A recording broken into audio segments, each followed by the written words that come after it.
Naluto na po ko guys. O nangka.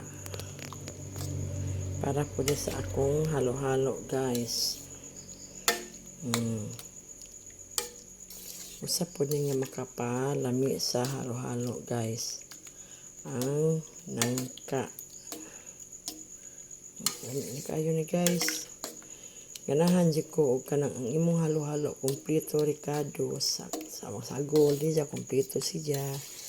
Kay lami gyud ang halo-halo guys, kompleto ang mga sagol or ingredients.